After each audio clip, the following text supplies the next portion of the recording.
সালাম আলাইকুম। আচ্ছা, নিশ্চয় শুনতে পাচ্ছ। ওকে, তো চলো আজকে আমরা আমাদের আজকে ওয়ালাইকুম খেলা শুরু আসসালাম। করি। স্যার, বিকাশে টাকা দিচ্ছি, লাস্টে ছিল আচ্ছা, এটা 30 আমি পরে জন। জানাবো, আমি পরে জানাবো।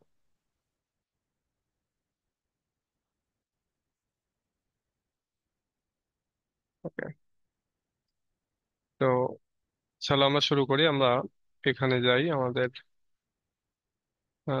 সাজেশনে যদি যাই, সাজেশনে আছে আমরা আজকে এখান থেকে যে এই প্রশ্নটা আমরা পড়বো, এই একটা, আর এই প্রশ্নটার নোট আমি দিয়ে দেবো। তাহলে আমাদের এখানকার সবগুলো প্রশ্নই দেওয়া হয়ে যাবে।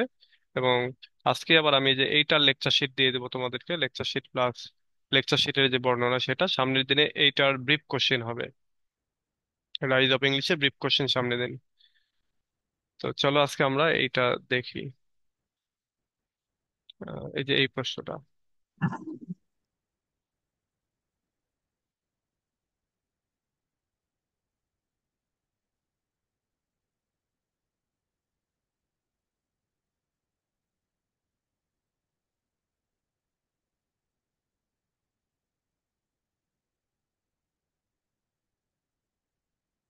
উম,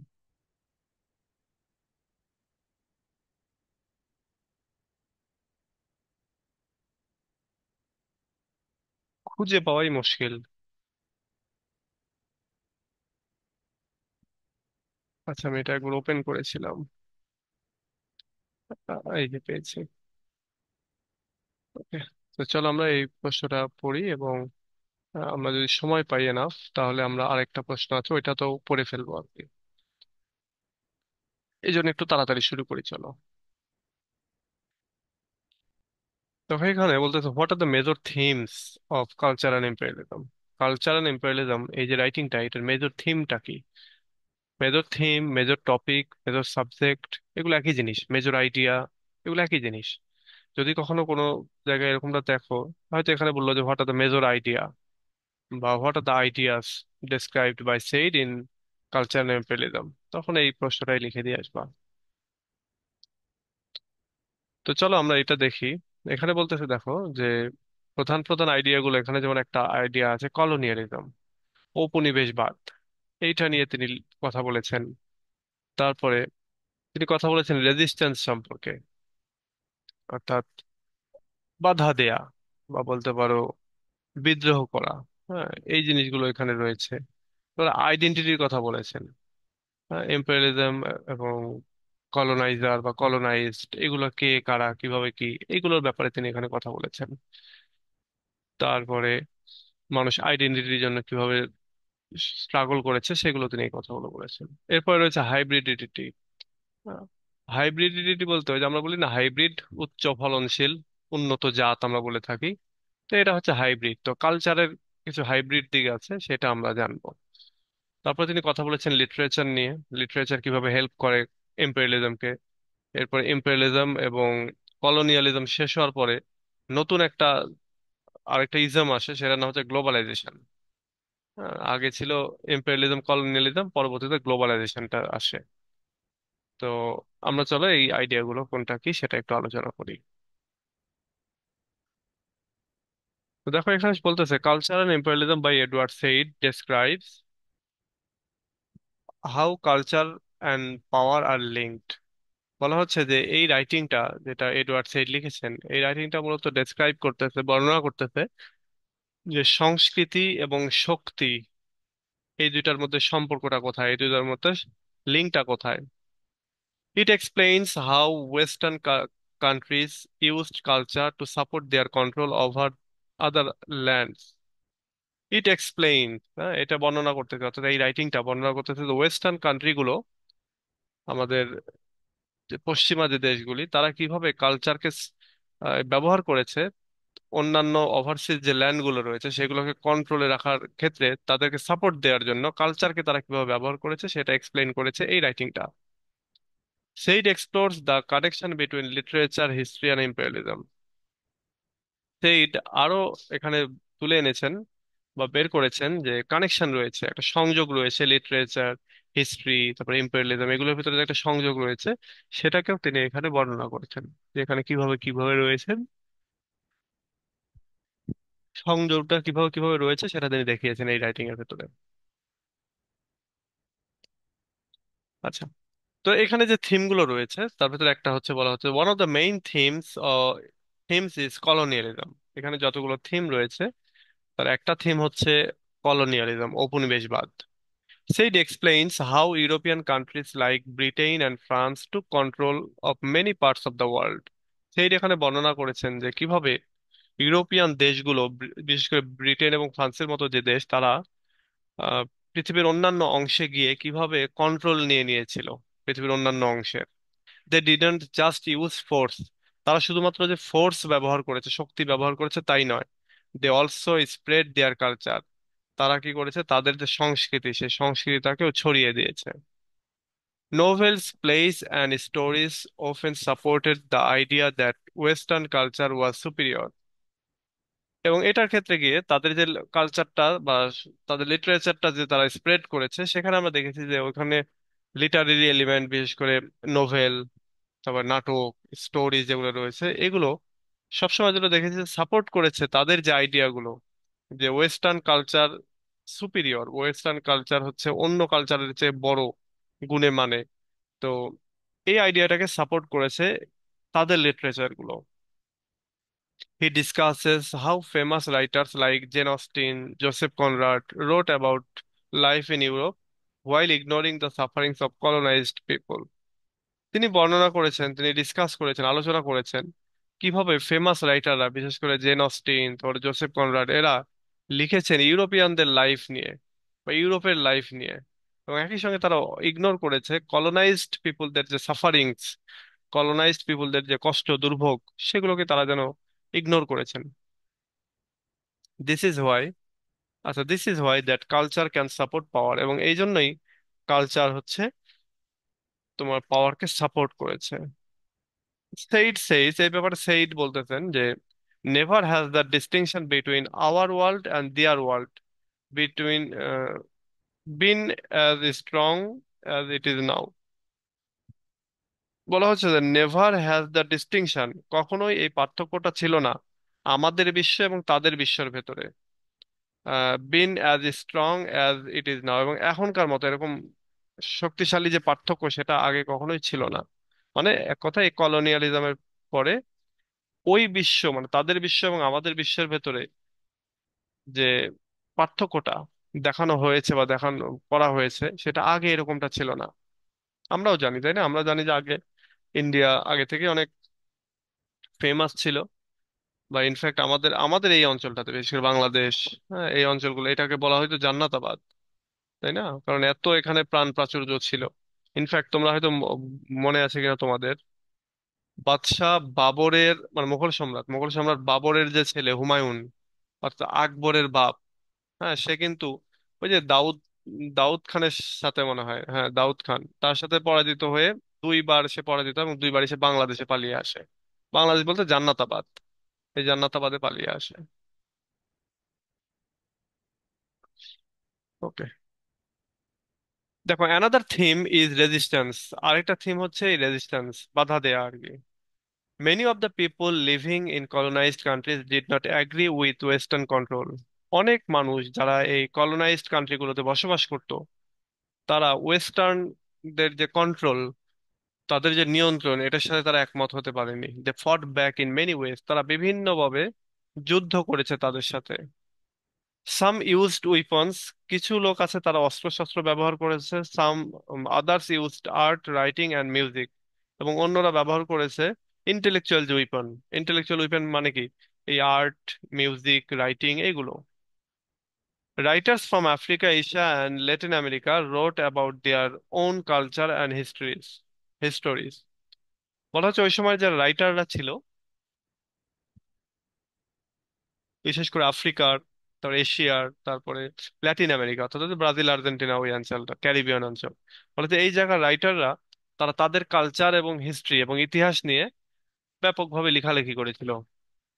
this was a way of pushing back against European dominance, এবং এটা ছিল ইউরোপিয়ান ডমিনেন্সকে মানে পুশ ব্যাক করার, তাদেরকে আহ, তাড়িয়ে দেওয়া, বা বলতে পারো তাদেরকে পেছনে ফেলানো, তাদের এগেনস্টে মানে ভয়েস রেইজ করার, এটা ছিল একটা পদ্ধতি। সেইড রাইট, এই ব্যাপারে সেইড বলতেছিল এরকম যে they have been the cause of resistance as much as of collaboration, এই কথাটা তিনি বলতেছেন। এবার দেখো আইডেন্টিটি, আইডেন্টিটি বলতে পরিচয়। Identity is also a major theme, আইডেন্টিটিটাও এখানে একটা মেজর থিমে পরিণত হয়।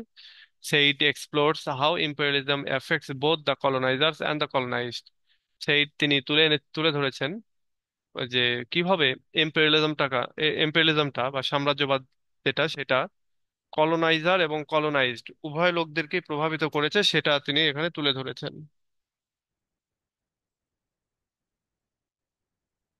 People from the colonised regions often struggle with their identity.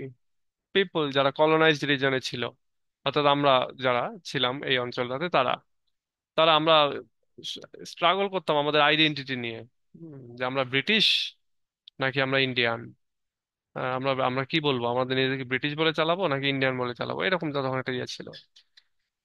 They were told that their culture was inferior and that they should adopt Western ways. তারা বলতো, অর্থাৎ ব্রিটেনের লোকেরা তারা বলতো যে তাদের কালচারটা ইনফিরিয়র। তাদের বলতে কারা? এই যে আমরা যারা কলোনাইজড, আমাদেরটা।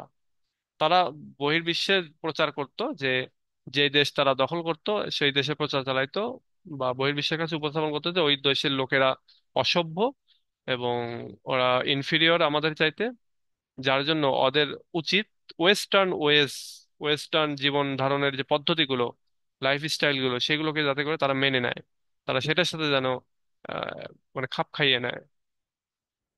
This created confusion and loss of self worth, এবং এইটাই একটা কনফিউশনের তৈরি করলো, এবং এ লস অফ সেলফ অর্থ, অর্থাৎ নিজেদের যোগ্যতা সম্পর্কে যে বিশ্বাস, সেগুলো হারিয়ে যেতে শুরু করলো।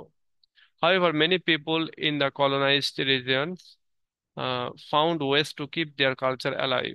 যাই হোক, অনেক মানুষ ছিল এই কলোনাইজড রিজনেও যারা তাদের কালচারটাকে জীবিত রাখার জন্য তারা নিজেরাই কিছু ওয়ে বের করেছিল। Said also explains how people in western countries were affected. Said তিনি আরো বর্ণনা করেছিলেন যে কিভাবে ওয়েস্টার্ন কান্ট্রিগুলোর কান্ট্রিগুলোও এফেক্টেড হয়েছিল, অর্থাৎ পশ্চিমা দেশগুলো কিভাবে এই হচ্ছে কলোনাইজ বা ইম্পেরিয়ালিজমের কারণে তারাও কিভাবে প্রভাবিত হচ্ছিল, সেটাও তিনি বর্ণনা করেন। They build their identity by seeing themselves as different from those they colonised.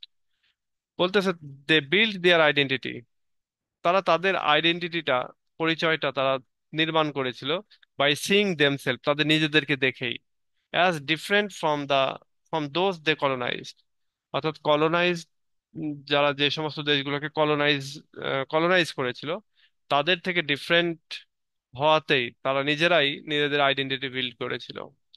Said explains this when he সেইজ, এবং সেইজ এই ব্যাপারে এখানে এই কথাগুলো বলেছেন। এই কোটেশন গুলো ব্যবহার করার চেষ্টা করবা, যেটা বড় মনে হবে সেগুলো ছোট করে দিবা, ডট ডট ডট ডট দিয়ে দিবা মাঝখানে, এবং সামনে এবং পেছনে ধরো যে এরকম করে দিয়ে দিবা। এইভাবে ছোট করে ফেলবা, তাহলে দেখবা যে এগুলো ব্যবহার করতে পারছো।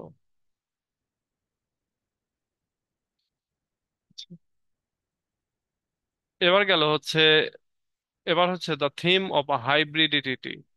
হাইব্রিড বলতে ওই যে আমরা যেটা বলতেছি উন্নত জাত বা সেই, এখানে আরেকটা জিনিস আছে, মিক্সিং। হাইব্রিড মানে মিক্সিংও বলা হয়। আমরা যে বলি না যে ধরো লোহা এবং আরেকটা কি যেন মিলায়, অ্যালুমিনিয়াম নাকি, সেই দুটা মিলিয়ে সংকর ধাতু তৈরি করে, যেটা আরো বেশি শক্ত। ঠিক এরকমই সংকরীকরণ, হ্যাঁ, হাইব্রিডিটি বলতে সংকরীকরণও বোঝায়। দেখো, the theme of hybridity is important too, এই থিমটা খুবই গুরুত্বপূর্ণ। Imperialism created a mix culture, imperialism একটা মিক্স কালচার তৈরি করে। People from different parts of the world met and influence each other. পৃথিবীর বিভিন্ন জায়গার মানুষরা একজন আরেকজনের সাথে দেখা হয় এবং তারা একজন আরেকজনকে ইনফ্লুয়েন্স করতে থাকে। This can lead to tension but it also leads to creativity. এটা মানুষের ভেতরে একটা টেনশন তৈরি করে এবং একই সঙ্গে এটা আবার ক্রিয়েটিভিটিও বাড়ায়। New forms of arts music and writing emerged when culture meets. ফলত যখন সংস্কৃতিগুলো একসঙ্গে মিট করে তখন নতুন ধরনের আর্ট, মিউজিক, রাইটিং এগুলো তৈরি হয়। While some aspects of colonization are harmful, যখন কলোনাইজেশনের কিছু দিক আছে যেগুলো ক্ষতিকর, harmful, this blending of culture can result in something positive. ঠিক সেই সময়টাতে মানে যখন অনেক অ্যাসপেক্ট রয়েছে যেগুলো ক্ষতিকর, ঠিক একই সময় আবার কালচার গুলোর ব্লেন্ডিং, কালচার গুলোকে যে মিশ্রণ করা হচ্ছে, মিক্সার করা হচ্ছে, হচ্ছে এইটার রেজাল্ট হিসেবে কিছু পজিটিভ জিনিস বের হয়ে আসে। একটা হচ্ছে hybridity. Hybridity shows how culture are never pure. এবং হাইব্রিডিটির মাধ্যমেই দেখানো হচ্ছে যে কালচার গুলো কখনোই পিওর না, দে আর অলওয়েজ চেঞ্জিং, তারা সবসময় চেঞ্জ হয়। এটার প্রমাণ হচ্ছে ধরো এই যেমন ইংরেজি ভাষার ভেতরে অন্যান্য অনেক দেশের ভাষা ঢুকে গেছে না, তারপরে ইংরেজদের অনেক লাইফস্টাইল আমরা এখন অ্যাডাপ্ট করেছি না। আমরা যেমন কি হয় যে প্যান্ট শার্ট পরি, টাই পরি, আমরা ওই ব্লেজার পরি, তাই না, যেগুলো ইংরেজদের। তো এগুলো আমরা এখন আমাদের কালচারের ভিতরে নিয়ে নিয়েছি। তো এইটা হচ্ছে আমাদের কালচারের ভিতরে ঢুকে একটা হাইব্রিড কালচার তৈরি করেছে। তো এরকম বলতেছে যে মিক্সচার, হাইব্রিডিটি বলতে এখানে মিক্সচার আর কি। এবং একাধিক কালচার মিক্সচার হওয়ার সুযোগ পেয়েছে, এটার একটা ভালো দিক আছে, আবার অন্যান্য খারাপ দিকও রয়েছে। যেমন আমরা আমরা যেটা যেটা দেখবো যে একটা সময় গিয়ে দেখবা যে মানুষ এত বেশি মানে বাংলা নিয়ে আর বাংলা এত কথা বলতেছে না। দেখো অলরেডি দেখো সংস্কৃত ভাষা কিন্তু মানুষের তেমন একটা কথা বলে না, তাই না?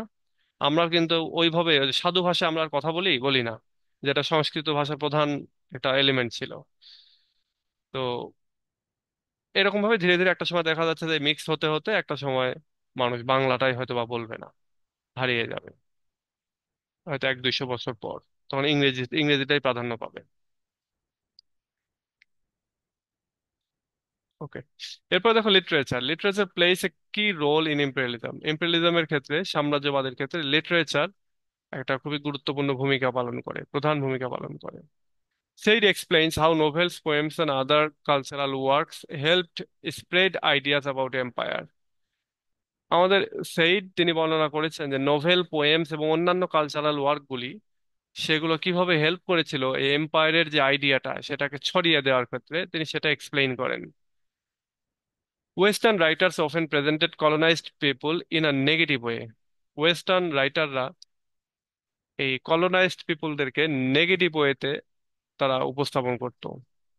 দে were seen as others who were not civilised, এবং তাদেরকে ওয়েস্টার্নদের যে বইগুলো ছিল তাদের রাইটিং গুলোর ভেতরে কলোনাইজড পিপলদেরকে আদার্স হিসাবে উল্লেখ করা হতো। এখানে উই হিসাবে বলা হতো না, others who are not civilise. এবং বলা হচ্ছে ওই আদার্সরা সিভিলাইজ ছিল না, সভ্য ছিল না, তাদের পড়াশোনা বা অন্যান্য জ্ঞান এগুলো ছিল না, আধুনিকতার কোনো জ্ঞান ছিল না।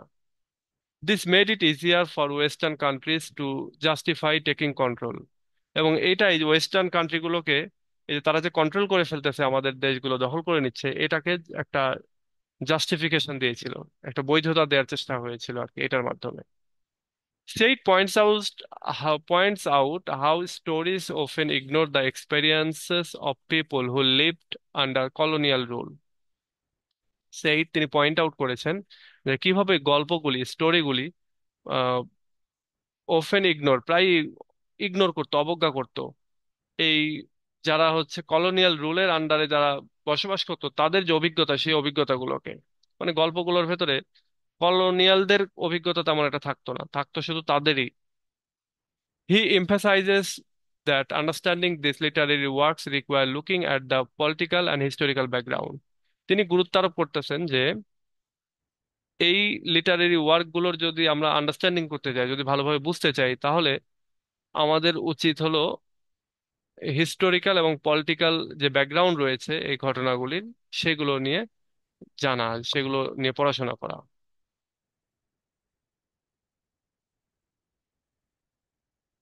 এবার আসলে অ্যানাদার থিম ইজ গ্লোবালাইজেশন। একটু চিন্তা করো, চিন্তাটা এরকম যে এম্পেরিয়ালিজম, কলোনিয়ালিজম, এইটা ধরো প্রথম বিশ্বযুদ্ধ থেকে দ্বিতীয় বিশ্বযুদ্ধ, দ্বিতীয় বিশ্বযুদ্ধের পরে এই জিনিসটা শেষ হয়ে যায়। তখন আর ইম্পেরিয়ালিজম, কলোনিয়ালিজম থাকে না। কলোনিগুলো কোনো দেশ আর মানে সব দেশ কলোনিগুলো থেকে বের হয়ে আসে। হ্যাঁ, এবং প্রচুর দেশ স্বাধীন হয় সেই সময়টাতে। নতুন নতুন দেশ, নতুন নতুন অঞ্চল অন্যান্য দেশের সাথে গিয়ে যুক্ত হয়, এরকমটা হয়েছে। এখন তাহলে ইম্পেরিয়ালিজম এবং কলোনিয়ালিজম এখন কিভাবে চলতেছে? এখন হচ্ছে গ্লোবালাইজেশনের মাধ্যমে। গ্লোবালাইজেশনের মাধ্যমটা কিরকম? ধরো, ওদের রাজনৈতিক মতবাদ আমাদের উপরে চাপিয়ে দিচ্ছে, ওদের বিভিন্ন প্রোডাক্ট যেগুলো আমরা সেল সেল করতে আমরা কিনতেছি, ওদের আহ, যে লাইফস্টাইল সেগুলো আমাদের উপরে চলে আসতেছে, পোশাক আশাক, খাবার দাবার, মিউজিক, সবকিছু। তো এইভাবেই গ্লোবালাইজেশনটা করা হচ্ছে।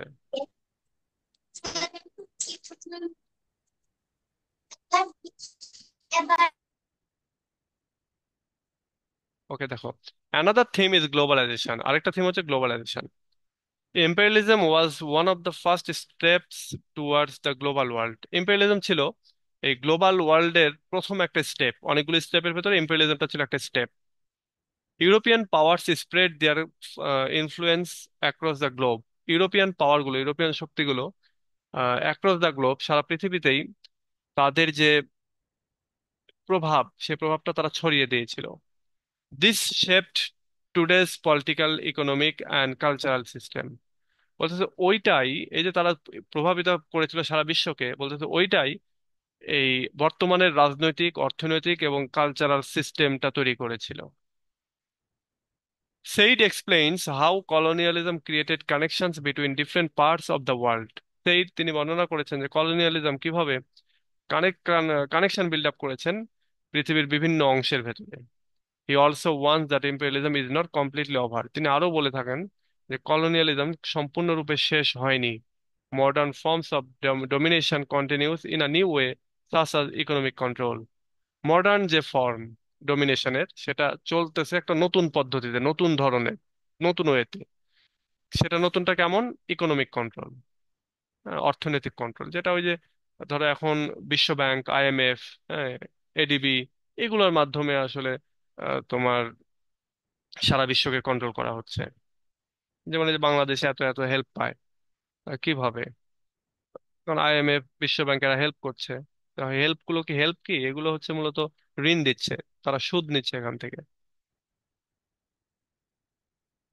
ওকে, এবার আসো cultural culture and imperialism explore many themes. এই কালচারাল ইম্পেরিয়ালিজম, এই রাইটিংটা অনেকগুলো থিমকে এক্সপ্লোর করেছে। It shows how culture can be use to support power. এবং এটা দেখিয়েছে কিভাবে কালচার শক্তিগুলোকে সাপোর্ট করতো, ইউরোপিয়ান শক্তিগুলোকে সাপোর্ট করতো। But also how it can resist domination. এবং একই সঙ্গে এটা আবার কিভাবে ডোমিনেশন গুলোকে বাধা দিত, তাদেরকে, তাদের বিরুদ্ধে দাঁড়াতো, সেটাও দেখিয়েছে। The book discusses the effects of imperialism on identity. এই বইটা দেখিয়েছে যে ইম্পেরিয়ালিজমের ইফেক্ট পরিচয় বা আইডেন্টিটির উপরে কিভাবে পড়েছিল। দ্য ইম্পর্টেন্স অফ হাইব্রিডিটি, এখানে দেখিয়েছেন যে হাইব্রিডিটির গুরুত্ব কতখানি। এবং একই সঙ্গে গ্লোবাল ইম্প্যাক্ট অফ এম্পায়ার, এবং সাম্রাজ্যের যে একটা গ্লোবাল ইম্প্যাক্ট রয়েছে, সারা বিশ্বব্যাপী যে একটা প্রভাব রয়েছে এখনো, সেটাও তিনি দেখিয়েছেন। মানে সেটাও এডওয়ার্ড সেইড দেখিয়েছেন এই রাইটিং এর মাধ্যমে। True literature, said, helps readers understand how imperialism shaped the world both in the past and today. লিটারেচারের মধ্য দিয়ে, লিটারেচারের মাধ্যমে সেইড হেল্প করেছে রিডারদেরকে আন্ডারস্ট্যান্ড হাউ ইম্পেরিয়ালিজম শেপড, এইটা বুঝতে যে কিভাবে ইম্পেরিয়ালিজমটা একটা শেপ ধারণ করেছে, একটা আকার আকৃতি ধারণ করেছে, বা এই এই পৃথিবীটাকে একটা আকৃতি দিয়েছে অতীতে এবং বর্তমান যুগেও কিভাবে ইম্পেরিয়ালিজমটা একটা আকৃতি দিয়েছে, সেটাও দেখিয়েছেন আমাদের এই এডওয়ার্ড সেইড তার এই রাইটিং কালচার এন্ড ইম্পেরিয়ালিজমের মধ্যে। ওকে, তো এই হচ্ছে আমাদের একটা প্রশ্ন। আমরা আরেকটা প্রশ্ন, যেহেতু সময় আছে, আমরা পড়ে ফেলি যতটুকু পড়া যায় আর কি। এখনো যেহেতু 30 মিনিটের মতো সময় আছে আমাদের হাতে। তো আমি ওই প্রশ্নটা এখান থেকে একবার দুপুরে ওপেন করেছিলাম, আমি এখান থেকে দেখি আছে কিনা। এই যে এটা।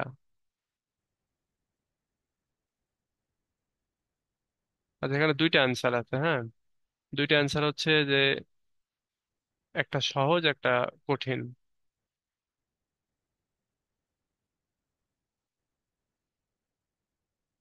এই যে এটা একটু কঠিন। আমরা আমরা দ্বিতীয়টা পড়ি। দ্বিতীয়টা পড়ি। এই জন্য দ্বিতীয়টা পড়তেছি যাতে করে এটা আমাদের 1 ঘন্টার মধ্যে, আমাদের আধা ঘন্টার মধ্যে শেষ করতে পারি। আর ওপরেরটা একটু কঠিন আছে, তারপর ওপরেরটাও তোমরা একটু পড়ো। যদি মনে করো যে হ্যাঁ ওপরেরটা তোমাদের ভালো লাগতেছে, তাহলে ওইটা একটু কঠিন বলতে ওই ওয়ার্ড গুলো কিছুটা কঠিন কঠিন ব্যবহার করা হয়েছে, এই স্ট্রাকচার গুলো কঠিন আছে এই। তো চলো আমরা এটা দেখি, 2 নাম্বার অ্যান্সারটা। মানে এটা আমি গতবার পড়িয়েছিলাম, তো এবার এটা পড়াচ্ছি।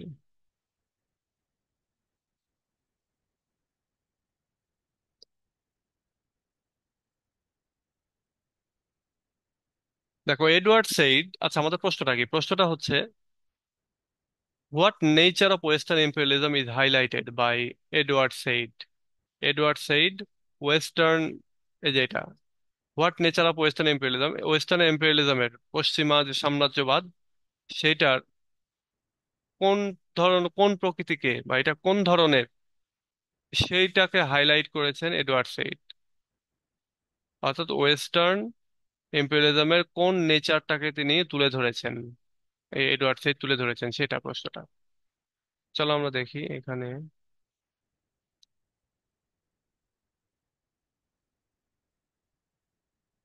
দেখো, Edward Said's culture and imperialism focuses on how western imperialism has impacted culture. Edward Said, সেইডের যে কালচার অ্যান্ড ইম্পেরিয়ালিজম যে রাইটিংটা, এটা ফোকাস করছে যে কিভাবে ওয়েস্টার্ন ইম্পেরিয়ালিজম কালচারকে প্রভাবিত করেছিল, ইম্প্যাক্টেড করেছিল, ইম্প্যাক্ট ফেলেছিল কালচারের উপরে। He explains that Western countries like Britain and France expanded their power by colonizing other nations. He explains, তিনি ব্যাখ্যা করেন, আমাদের এই এডওয়ার্ডসে তিনি ব্যাখ্যা করেন যে ওয়েস্টার্ন কান্ট্রিগুলো, বিশেষ করে ব্রিটেন এবং ফ্রান্সের মতো দেশ, কিভাবে সারা বিশ্বব্যাপী তাদের কলোনাইজেশনটা চালিয়েছিল। কিভাবে শক্তিগুলো, মানে পাওয়ারফুল কান্ট্রিগুলো পৃথিবীর অন্যান্য নেশনগুলোকে, অন্যান্য জাতিগুলোকে তারা কলোনাইজ করেছিল, কলোনিতে পরিণত করেছিল।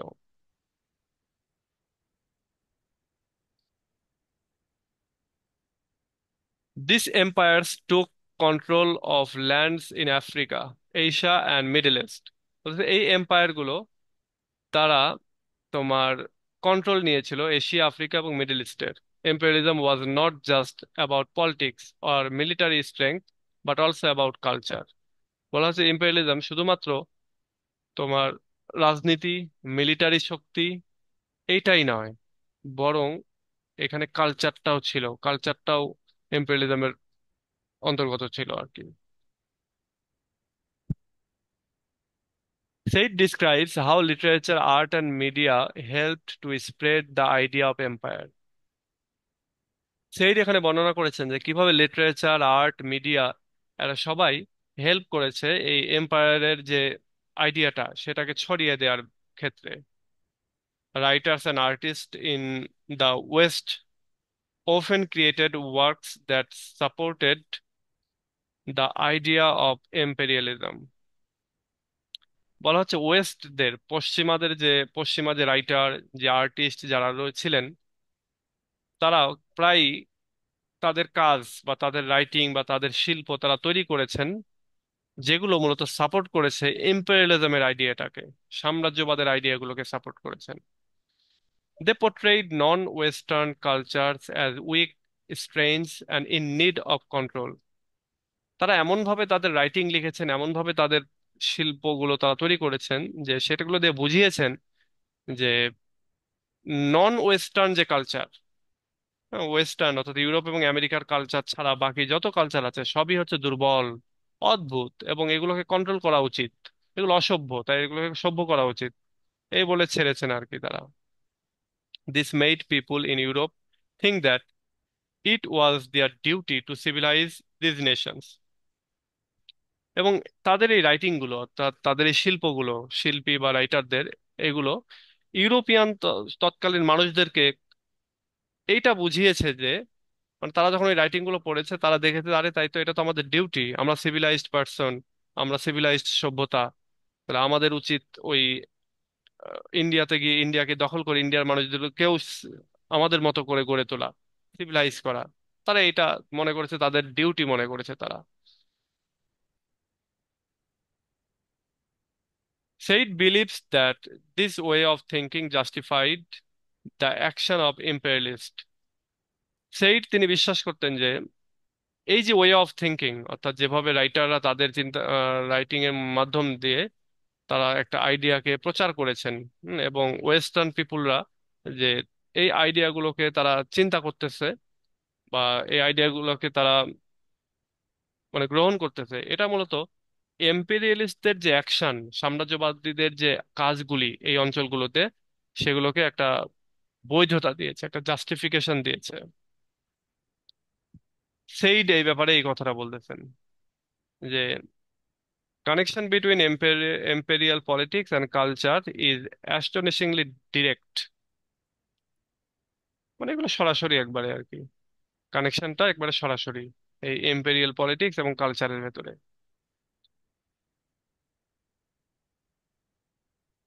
ইট মিনস দ্যাট, অর্থাৎ এই যে লাইনটা, এই লাইনটার মানে হলো, like in it means that culture like novels and art played a big role in promoting the goals of empire।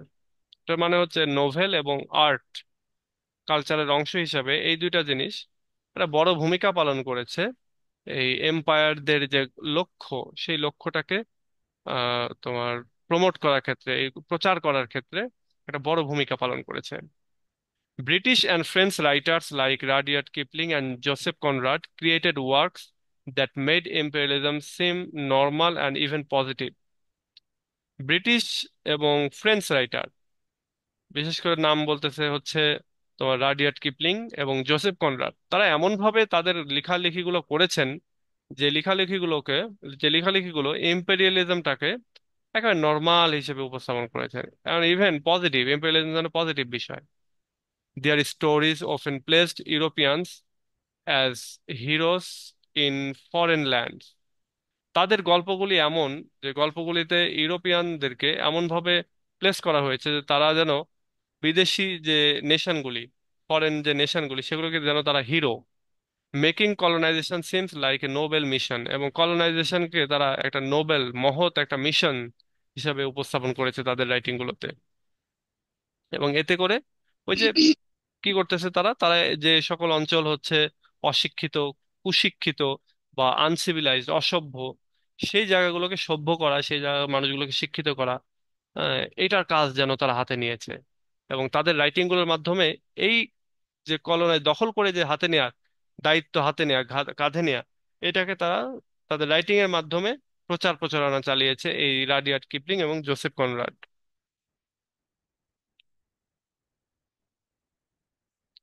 Another important point that Said makes is that imperialism shaped the way Western people saw the world. আরেকটা তোমার গুরুত্বপূর্ণ একটা point যেটা said তিনি আহ, এখানে দেখিয়েছেন, সেটা হলো ইম্পেরিয়ালিজম একটা শেপ দিয়েছে, ইম্পেরিয়ালিজম একটা আকার আকৃতি দিয়েছে এই ওয়েস্টার্ন পিপুলদেরকে, যে পৃথিবীটাকে তারা কিভাবে দেখবে, হ্যাঁ, বা পৃথিবীটা কেমন হওয়া উচিত, এইগুলো দিয়েছে হচ্ছে ওয়েস্টার্ন পিপুলদেরকে এই ইম্পেরিয়ালিজমটা।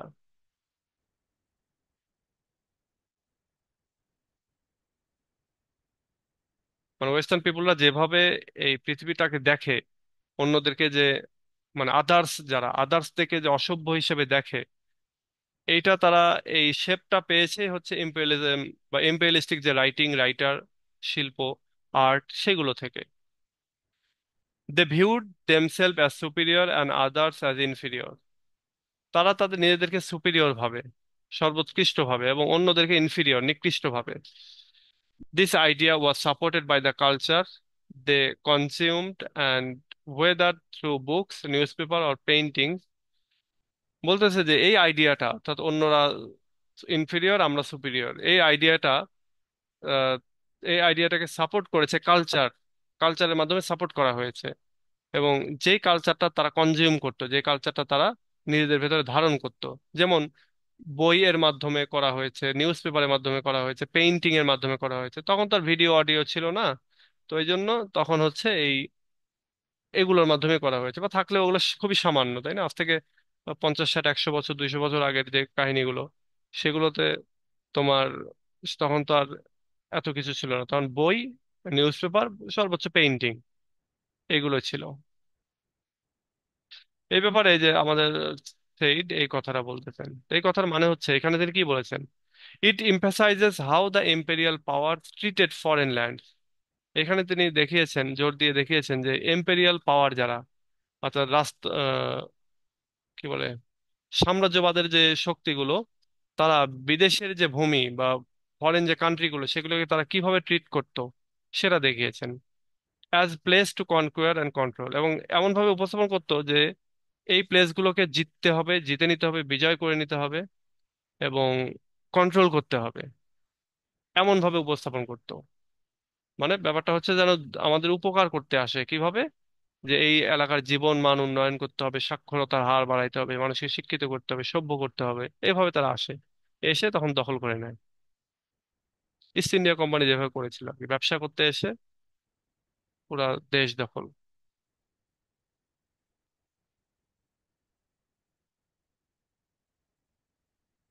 ওকে, it also talks about resistance to imperialism। এরপরে আমাদের সেইড আরো যে কথাটা বলেন সেটা হচ্ছে ইম্পেরিয়ালিজম যে বাধার সম্মুখীন হয়েছে, রেজিস্ট্যান্সের সম্মুখীন হয়েছে, সেটার ব্যাপারেও তিনি কথা বলেছেন। Colonised people did not just accept western control. Colonised people শুধুমাত্র যে তোমার তাদেরকে একসেপ্ট করেনি এক কথায়। কলোনাইজড পিপুলরা ওয়েস্টার্ন কন্ট্রোলকে একসেপ্ট করেনি, তারা কি করেছে, রেজিস্ট্যান্স করেছে, প্রতিরোধ করেছে। দে ফট ব্যাক ইন ডিফারেন্ট ওয়েজ, তারা বিভিন্নভাবে তাদের সাথে যুদ্ধ করেছে, বোথ ফিজিক্যালি অ্যান্ড কালচারালি। ফিজিক্যালিও করেছে তারা, কালচারালি সাংস্কৃতিক ভাবে করেছে। Writers from colonized countries started to challenge the western view of their culture. বলা হচ্ছে এই কলোনাইজড কান্ট্রিগুলোর যে রাইটাররা, তারাও ওয়েস্টার্ন যে ভিউ তাদের কালচার সম্পর্কে, সেটা দিয়ে তারা চ্যালেঞ্জ করেছে। অর্থাৎ এই অঞ্চলের রাইটাররা ইউরোপিয়ানদের রাইটিং গুলোকে চ্যালেঞ্জ করেছে তাদের রাইটিং এর মাধ্যমে, সত্যটা উপস্থাপন করেছে তারা, এই অঞ্চলটাকে তুলে ধরেছে তারা। They created works that spoke about their own experiences and showed the harm of imperialism. তারা, অর্থাৎ এই অঞ্চলের যারা রাইটার, কলোনাইজড অঞ্চলের যারা রাইটার, তারা তাদের নিজস্ব কাজগুলো তৈরি করেছে, এবং সেখানে তারা কথা বলেছে তাদের নিজেদের এক্সপেরিয়েন্স গুলোর সম্পর্কে, নিজেদের অভিজ্ঞতাগুলো সম্পর্কে তুলে ধরেছে, এবং দেখিয়েছে ইম্পেরিয়ালিজমের বা সাম্রাজ্যবাদের যে ক্ষতিকর দিকগুলো, সেগুলো তারা দেখিয়েছে। Said mentions how this helped to expose the damage done by the empire. Said তিনি উল্লেখ করতেছেন যে কিভাবে দিস হেল্প, অর্থাৎ এই যে এখানকার এই অঞ্চলের যারা রাইটার ছিল, তাদের রাইটিং গুলো কিভাবে হেল্প করেছে এম্পায়াররা যে ড্যামেজ গুলো করেছে, যে যে জিনিসগুলো ক্ষতি করেছে, ধ্বংস করেছে, সেগুলোকে প্রকাশ করার ক্ষেত্রে এই অঞ্চলের রাইটারদের রাইটিং গুলো যে হেল্প করেছে, সেটা বলতেছেন আমাদের Edward Said. In another part of the text Said writes, এই টেক্সটের আরেকটা অংশে আমাদের সেইড বলতেছেন যে no one today is purely one thing, যে বর্তমান যুগে কেউই কোনো একক কিছু না, এর ভেতরে মিক্সচার রয়েছে, হাইব্রিডিটি রয়েছে, হাইব্রিড রয়েছে অনেক কিছুই। বলতেছে কোনো কেউই আর পিওর না, আগের মতো খাঁটি না, মধুর মধ্যে ভেজাল, তারপর চিনির মধ্যে ভেজাল, গুড়ের মধ্যে ভেজাল, এরকম আর কি, কোনো কিছুই আর পিওর নাই। তো এটা বলতে গিয়ে সংস্কৃতির কথা বলতেছেন, সংস্কৃতিগুলো এখন আর পিওর না, ভাষাগুলোও পিওর না, এক ভাষার মধ্যে আরেক ভাষার শব্দ ঢুকে গেছে, এটা তো আগে থেকেই, প্রথম থেকেই হয়, সংস্কৃতিগুলোও ঢুকে গেছে। এবার দেখো বলতেছে this refers to how cultures are no longer isolated due to imperialism.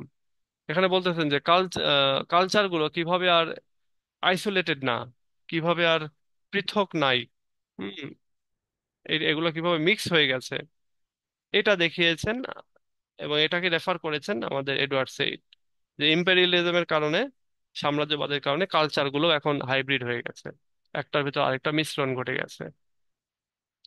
Because of colonisation people from different parts of the world have influenced each আদার।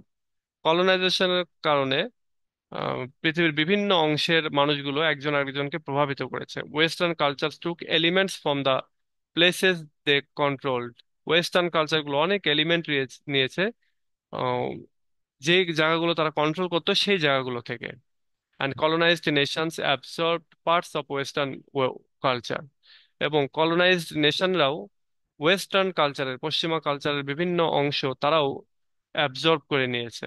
তারাও বলতে পারো যে অ্যাবজর্ব করা মানে হচ্ছে চুষে নেওয়া।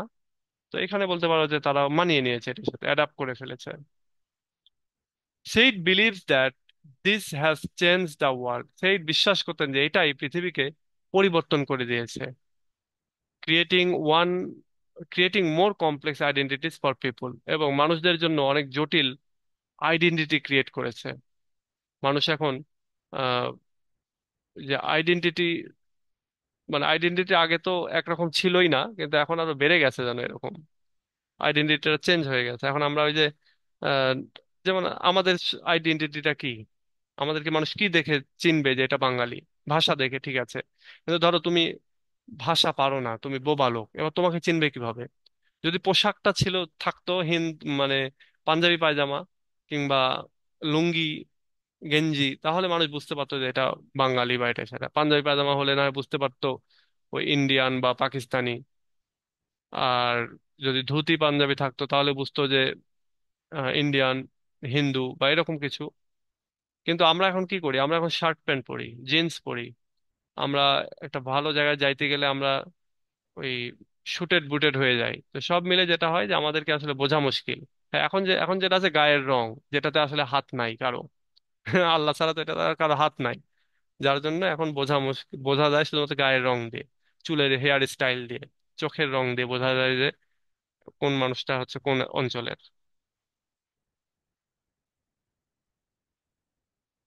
ওকে। Edward Said's Culture and Imperialism highlights how Western imperialism was supported by cultural works like literature and art. Edward সেইডের কালচার ইম্পেরিয়ালিজম হাইলাইট করতেছে যে ওয়েস্টার্ন ইম্পেরিয়ালিজম কিভাবে সাপোর্ট পেয়েছিল কালচারাল ওয়ার্ক যেমন লিটারেচার এবং আর্ট থেকে। These works help to spread the idea that Western countries had the right to control others. এই ওয়ার্কগুলি help করেছিল একটা আইডিয়াকে ছড়িয়ে দেওয়ার ক্ষেত্রে। সেটা হলো ওয়েস্টার্ন যে কান্ট্রিগুলো রয়েছে, ওয়েস্টার্ন পশ্চিমা যে দেশগুলো রয়েছে, তাদের had the right to control other, তাদের একটা অধিকার রয়েছে অন্যদেরকে কন্ট্রোল করার, অন্যদেরকে শাসন করার, এটার অধিকার তাদের রয়েছে। However colonised people resisted. যাই হোক, কলোনাইজড যে মানুষগুলো তারা প্রতিরোধ গড়ে তুলেছিল। And their voices became part of conversation. এবং তাদের ভয়েস গুলোও তারা রেইজ করতে পেরেছিল, এবং তাদের ভয়েস গুলো তারা কনভারসেশনের একটা অংশ বানিয়ে ফেলেছিল। Imperialism has left A lasting impact on culture around the world. বলতেছে ইম্পেরিয়ালিজম বা কলোনিয়ালিজম এটা এখন নাই, কিন্তু ইম্পেরিয়ালিজম একটা লাস্টিং ইম্প্যাক্ট ফেলে দিয়েছিল সারা পৃথিবীব্যাপী এই কালচারের উপরে। একটা দীর্ঘস্থায়ী প্রভাব ফেলে দিয়েছে। Creating a more interconnected and complicated global society. এবং ক্রিয়েট করেছে একটা পারস্পরিক সংযুক্ত এবং জটিল একটা গ্লোবাল সোসাইটিতে পরিণত করেছে। যেমন উড়োজাহাজের আবিষ্কারের পরে সারা পৃথিবীতে এখন ধরো 10, 12, 15 ঘন্টার আয়ত্তে তুমি আমেরিকায় যাবা, চড়ে বসো, 10, 15, 12, 15 ঘন্টার মধ্যে তুমি পৌঁছে যাবা। ঠিক এখান থেকে আমরা রাজশাহী থেকে যদি চট্টগ্রাম যেতে শুরু করি, তাহলে আমরা 12, 14 ঘন্টার মধ্যে পৌঁছে যাই। বা হচ্ছে যদি কক্সবাজার যেতে চাই, 12, 14, 15 ঘন্টার মধ্যে পৌঁছে যাই। তো অনেকটা এরকম আমেরিকা যাওয়া এত সুবিধা এখন।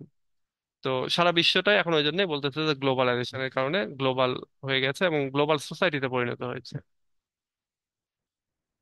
আচ্ছা, তো এই হচ্ছে আমাদের এই প্রশ্নটা। এডওয়ার্ড সেইড ওয়েস্টার্নদের যে নেচারটা, সেটাকে কিভাবে তুলে ধরেছেন।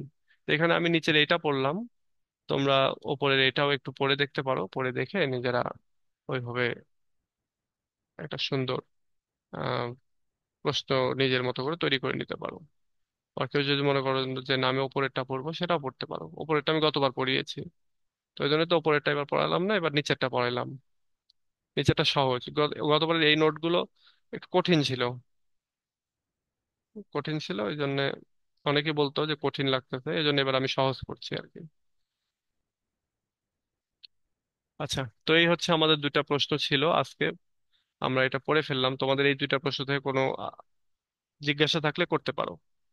ইনফ্যাক্ট আমাদের এই টোটাল ইন্ট্রোডাকশন ইম্পেরিয়ালিজমের উপরে যে কোনো যে জিজ্ঞাসা থাকে সেটা করতে পারো। আমরা সামনের দিনে পড়বো হলো এই রাইজ অফ ইংলিশ। আমি আজকেই এই ক্লাস শেষ হওয়ার পরে, আমাদের থার্ড ইয়ারের ক্লাস আছে, থার্ড ইয়ারের ক্লাসটা নেওয়ার পরে হয়তো 10টা 11টার দিকে, বা সর্বোচ্চ এমন হতে পারে আগামীকালকে, আজকে যদি কোনো কারণে সম্ভব না হয় আগামীকালকের মধ্যে এইটা দিয়ে দিব। এটার তোমার লেকচার শিট দেবো, এবং এটার উপরে যে আমি আগে ক্লাস নিয়েছি সেই ক্লাসের ভিডিওটা। আর সামনের দিন আমি ক্লাসে যেটা পড়াবো সেটা হচ্ছে এটার ব্রিফ কোশ্চেনটা। এটা ধরো আর 3 4টা ক্লাসের মধ্যে এটা শেষ হয়ে যাবে। এটা শেষ হওয়ার পরে আমরা আমাদের ক্রিটিসিজমটা শেষ হয়ে যাচ্ছে একবারে।